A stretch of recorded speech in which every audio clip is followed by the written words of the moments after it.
Assalamualaikum Bu Eni. Waalaikumsalam Bu. Bagaimana nih Bu kabarnya pada hari ini?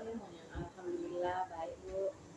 Begini Bu, semoga Ibu tidak bosan-bosannya Bu melihat saya gitu, karena beberapa kali sudah kita mengadakan pertemuan dari mulai sebelum kita pra, setelah itu kita melakukan observasi, dan hari ini terima kasih banyak nih Bu Yen.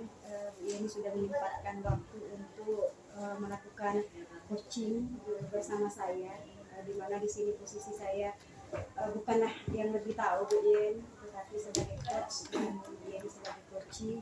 Mudah-mudahan pertemuan kita kali ini anggap saja sebagai curhat-curhatan lah nih, curhatan kita sebagai guru yang masih sefrekuensi PS maksudnya gitu Bu Yen. Dan pada hari ini kita kedepannya bisa lebih baik lagi di dalam menuntun anak kita sesuai dengan konsep KHD. Baik Bu Eni, sekali lagi saya ucapkan terima kasih, dan terima kasih juga kepada Pak Ilham yang selama ini sudah membimbing saya sebagai calon guru penggerak. Dalam hal ini kita sama-sama belajar. Baik Bu Yen, kita mulai saja. Kira-kira nih Bu, kemarin kan kita sudah melakukan pra-observasi sesuai dengan RPP. Ada yang salah Pak ya? RPP-nya Ada tapi tinggal di sana Pak. Setelah ini sama Iya Pak. ini sama-sama sejarah sih. Oh iya. Jalan-jalan. RPP kemarin juga ini sudah memperlihatkan kepada saya. Saya sangat antusias. Jadi ini yang saya tanyakan yang pertama nih Bu Yen. Apa yang akan kira-kira nih Bu Yen, apa yang kita bicarakan pada pertemuan kali ini setelah Bu Yen melakukan observasi kemarin? jadi intinya saya sangat senang sekali Bu Anis setelah mungkin pada observasi kemarin yang jelas ada pembelajaran baru yang bisa saya dapatkan. Bagaimana ya di guru penggerak ini yang jelas mungkin yang sebelumnya yang mungkin saya pribadi jelasnya itu tidak begitu memperhatikan mungkin secara detail setiap anak didik atau murid yang kita ajarkan. Tapi di program guru penggerak ini yaitu ada sistem diferensiasi dan segala macam yang bagaimana mungkin selama ini kita lebih kepada mungkin bagaimana anak, ternyata itu sebenarnya koreksi dari kita pribadi sebagai guru yang mungkin tidak begitu detail. Ternyata tidak hanya bisa kita menerapkan satu metode saja dengan adanya berbagai macam karakter anak tadi. Ya, jadi mungkin ya sangat bagus sekali kalau menurut saya adanya apa istilahnya sekarang ini diferensiasi atau apa segala macam gitu. Nah, itu pertama yang bisa saya sampaikan, saya rasa itu. Oke Bu Eni, terima kasih atas jawabannya. Selain daripada itu, apa nih Bu yang menjadi yang paling berkesan, terutama saat melakukan itu? Kita sebagai rekan sejawat, saya bisa mensupervisi Ibu gitu, dan sebenarnya walaupun saya sudah sebagai CGT, saya juga sangat antusias kepada Bu Eni, dimana sebenarnya tanpa Bu Eni sadari ketika melakukan observasi atau pembelajaran kemarin itu, Bu Eni ini sudah melaksanakan sedikit garis sisi tanpa Bu Eni sadari, dan itu ada di pembelajaran CGT. Kira-kira apa nih yang paling berkesan, yang pertama Ibu ini rasakan selain apa yang Ibu katakan tadi dari praktek pra kita kemarin, lalu kita melaksanakan observasi, dan sampai ketiga kali pertemuan kita hari ini? Baik Bu Anis, ya memang mungkin banyak hal pembelajaran yang saya dapatkan setelah mungkin adanya observasi, kemudian sharing kita dari Bu Anis sebagai guru penggerak. Ya, pembelajaran ini yang menurut saya sangat membangun saya sebagai pendidik tentunya, di mana saya sangat yang selama ini mungkin tidak terpikirkan dan tidak diperhatikan gitu, bagaimana kita lebih mengatur sebenarnya kita seolah-olah kita yang kayak anak gitu, jadi pusatnya lebih terfokus kepada peserta didik gitu. Yang menurut saya seperti itu. Mungkin ketidakjelian saya sebagai seorang pendidik yang bagaimana ternyata tidak bisa kita dengan satu konsep atau menerapkan satu metode saja setelah seri atau kolaborasi dengan Bu Ani sebagai CGP. Ini hal yang menurut saya sangat menarik, yang luar biasa, yang mungkin untuk kedepannya ya seperti ini yang harusnya kita lakukan gitu. Hanya mungkin kita apa namanya menyuruh atau mungkin anak peserta didik yang harus menurut kepada guru gitu, tetapi mungkin sebaliknya guru yang lebih jeli, yang lebih detail memperhatikan apa ini ya kebutuhan peserta didik atau murid yang harusnya kita lakukan gitu. Jadi metode yang kita terapkan mungkin tidak cukup hanya satu metode, kalau mungkin kita mengacu kepada perangkat gitu. Karena jujur saja saya pribadi di dalam mungkin melaksanakan pembelajaran terkadang tidak mengacu, bukan tidak mengacu, tetapi apa yang mungkin kita rencanakan sebelumnya, namun ketika di lapangan atau di kelas saat pembelajaran itu terkadang mungkin ada yang lebih berkembang atau mungkin ada yang tertinggal. Kenapa? Karena sifatnya bisa spontanitas melihat kondisi kelas begitu. Ya, jadi intinya ya saya sangat senang sekali dengan Bu Ani sebagai guru penggerak. Terima kasih Bu Yeni, mudah-mudahan ini nanti tujuan awal pertemuan kita nanti saya akan terus belajar dan juga melakukan penjelasan kepada Ibu. Khususnya nanti saya ingin berbagi tentang diferensiasi, karena saya lihat dari pembelajaran Ibu kemarin sebenarnya untuk diferensiasi prosesnya sudah berjalan, tinggal nanti kita di awal pembelajaran itu kita masukkan mindfulness, kita hadirkan anak secara penuh di dalam proses pembelajaran, diferensiasi problem, ada kesepakatan belajar proses ya nanti pasti Bu ya waktu kita dalam proses belajar mengajar itu tidak terasa. Nanti ke depan kita bisa tak berbagi ya Bu ya, siap sesuai dengan kemampuan saya. Oke Bu ya, kita lanjutkan ke pertanyaan yang kedua.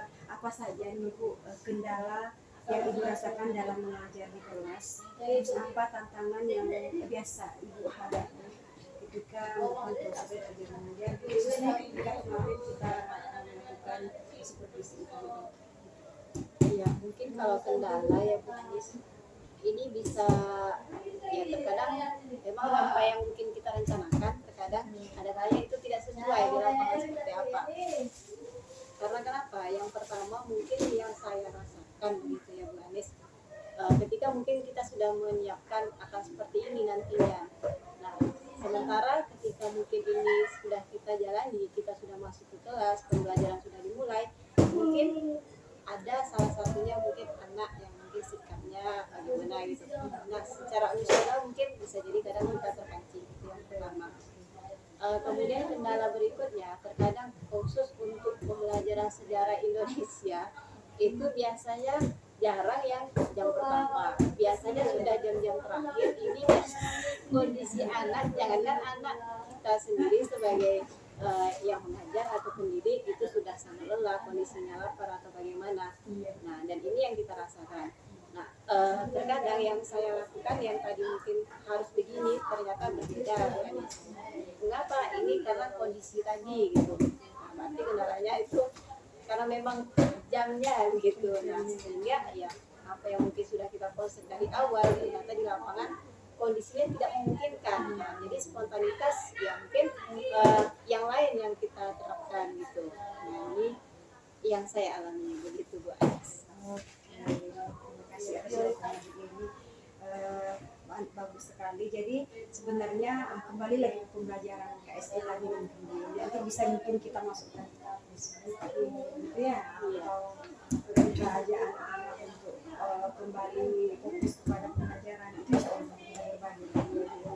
Oke, selanjutnya kira-kira Bu ya, dari kendala yang Ibu hadapi kerap kali terjadi seperti itu, kira-kira bagaimana gitu cara Ibu Yeni untuk menyikapi kendala? Kalau kemarin yang saya perhatikan ketika Ibu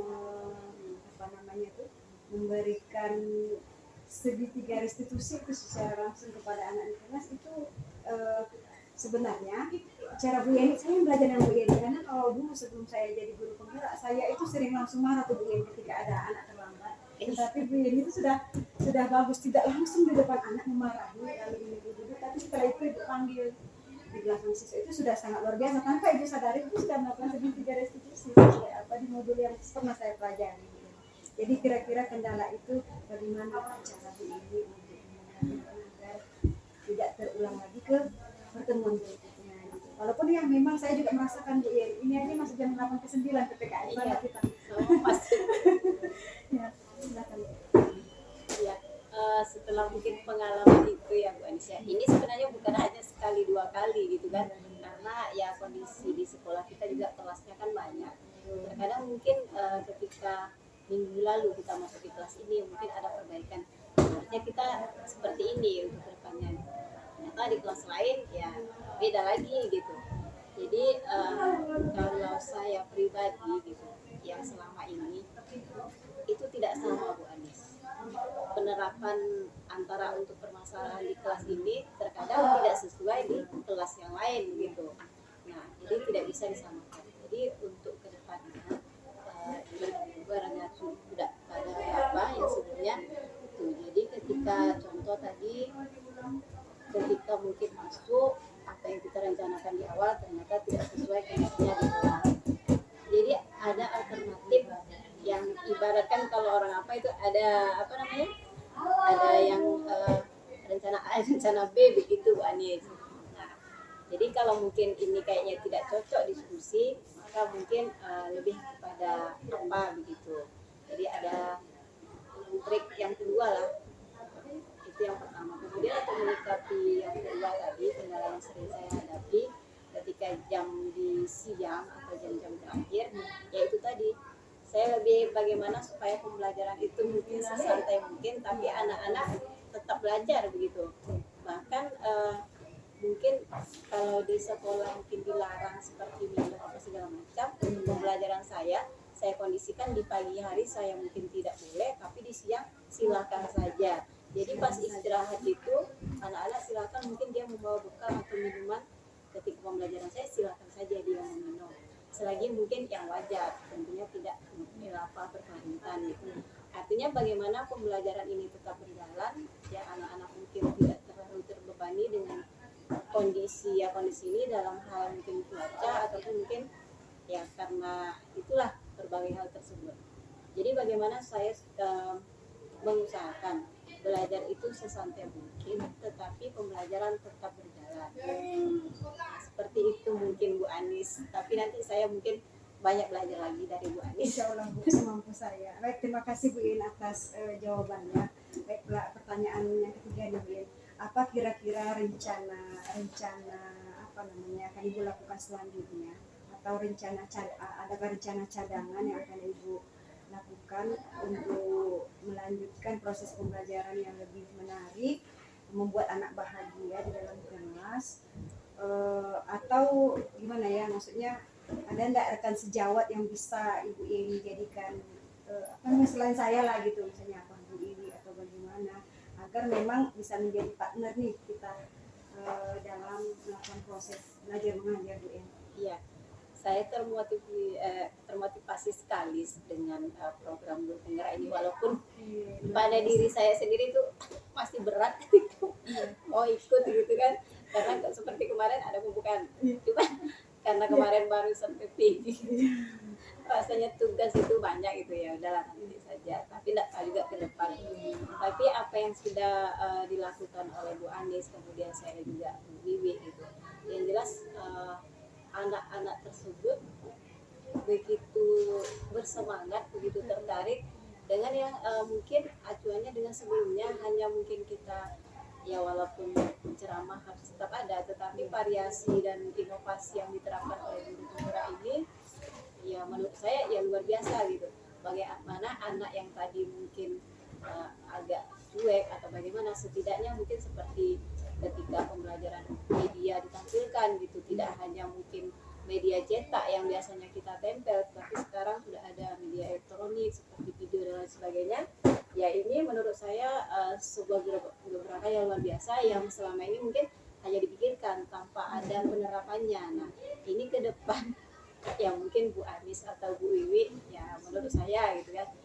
Nah ini mungkin akan saya jadikan ya bagaimana saya juga bisa seperti itu, walaupun mungkin saya tidak belum ikut dalam program Guru Penggerak ini Bu Anis. Mudah-mudahan nanti ke depannya bisa ya Bu Yen. Baik, terima kasih. Kami pun juga masih dalam proses belajar Bu Yen. Terima kasih atas apresiasi dan dukungannya lah secara moral dari Bu Yeni untuk kami. Mudah-mudahan kedepannya kita bisa lebih berkolaborasi, Bu ya. Kami pun merasa senang bisa melakukan hal-hal yang positif bersama teman-teman. Baik, ini nampaknya pertanyaan puncak nih Bu ya. Apa nih rencana jangka pendek atau jangka panjang, atau apa rencana tindak lanjut yang akan Ibu lakukan setelah, mungkin mana tahu memang kalau memang ada program gitu, guru penggerak atau apa gitu, atau mungkin nanti kita ada sosialisasi dari pengawas nih Bu In, hari Rabu nanti saya juga akan Bu In bisa ikut gabung untuk lebih bisa menjadi motivasi untuk diri Ibu demi kepentingan murid di dalam kelas, yang mana bisa sesuai dengan konsep KHD. Anak itu kita bimbing atau kita tuntun sesuai dengan kodrat zaman dan kodrat anak. Apa kira-kira tidak lanjut jangka pendek atau jangka panjang terhadap anak begitu ya, terhadap anak ya. Yang pertama untuk jangka pendek mungkin begini Bu Anis, guru penggerak ini kalau saya perhatikan, saya pribadi mohon maaf mungkin tidak terlalu banyak yang saya tahu untuk saat ini, tetapi yang memang yang kita rasakan, yang kita lihat gitu, kemudian yang anak-anak juga rasakan saat pembelajaran gitu kan, mereka bagaimana termotivasi, lebih semangat dan sebagainya. Mungkin untuk jangka pendek saya juga akan mencoba begitu apa-apa yang sudah dilakukan mungkin Anies atau penggerak lain, walaupun mungkin tidak seperti yang dilakukan Mbak Anies, tapi mungkin secara bertahap dan jangka pendek mungkin akan saya coba begitu. Nah, kemudian untuk jangka panjang sebenarnya dengan bagusnya program ini, kemudian semua yang disajikan begitu, insya Allah juga akan saya terapkan begitu berbagai inovasi khususnya dalam pembelajaran tadi, terutama yang mengarah kepada mungkin yang sifatnya tidak hanya tertulis saja, bagaimana yang intinya yang lebih penting kalau menurut saya, bagaimana anak tersebut, karena mereka yang tahu bagaimana kondisi dia gitu kan. Nah, bagaimana kita kasih kebebasan, oh ini akan seperti ini, mungkin walaupun mungkin untuk saya pribadi sebagai guru agak repot mungkin, karena dengan sedemikian banyaknya mereka mungkin dengan karakter yang berbeda. Tetapi untuk ke depan dengan mungkin penerapan yang seperti ini yang berangsur-angsur nanti akan kita laksanakan gitu, mungkin kita akan melihat outputnya seperti apa perbandingannya tentu dengan sebelumnya, karena kita pribadi mungkin akan berbeda ketika kita melakukan sesuatu itu memang perintah dibandingkan dengan ketika kita melakukannya dengan hati yang ya pokoknya kita senang begitu. Nah, ini mungkin ke depan yang akan saya pelajari dari Bu Anis dan ibu-ibu atau guru penggerak yang lain. Ya, mungkin begitu Bu Anis. Iya, terima kasih banyak Bu Yeni atas waktu. Tanpa terasa coaching kita sudah berakhir pada pertanyaan saya mengenai tanya jawab. Mudah-mudahan kedepannya kita bisa lebih berkolaborasi, dan terima kasih jawaban lengkap dari Bu Yeni tadi, dari tujuan, identifikasi masalah, rencana aksi nyata. Mari kita berkolaborasi. Insya Allah saya juga masih dalam proses belajar dan lebih tanggung jawab ini kepada masa depan anak kita, karena tanpa kita sadari kita berada pada level SMA. Yang anak ingat bukanlah apa yang kita kasih setiap hari, tapi yang anak ingat adalah ucapan kita. Terus di sini saya juga nanti ingin berbagi dengan kawan-kawan mengenai bagaimana sih posisi kontrol yang dilakukan oleh seorang guru, yang mana selama ini kan kita lihat masih banyak teman-teman yang melakukan buku sebagai apa namanya, selain itu sebagai pembahasan masalah. Yang terpenting adalah bagaimana guru di dalam proses belajar di luar, di mana itu posisi sebagai manajer gitu. Dan akhirnya anak akan merasa senang dengan kita, karena kita tidak boleh memaksakan bahwa anak ini harus berhasil di sini, karena ada pembagian-pembagian sesuai dengan minat dan bakat. Sebenarnya Bu Yeni juga sudah banyak memahami gitu. Terima kasih sekali lagi. Kita sudah sampai di penghujung. Terima kasih coach dari Bu Yeni yang Bu Yeni sampaikan kepada saya sebagai coach. Semoga coaching kita pada hari ini bermanfaat untuk kita semua. Terima kasih kepada Pak Ilham sebagai guru saya. Assalamualaikum warahmatullahi wabarakatuh. Langsung diisi ya Bu ya. Pasti minta isi ya ini kalau ini aku Anies. Ini oh ya ini sudah ada saya print Pak. Ada. Perannya di sini ah. Ini rencana pembangunan dulu ya. Kakak ada pena dua. Ada. Ini pas sekali saya nanti misi tidak Pak. Dan ini nanti bawah Anies. Yang sini Pak. Iya bawah. Yang di atas itu Anies. Oh iya Puci Bu Yeni ya. Tahun berapa? Lulusnya 2009 ya. 2009.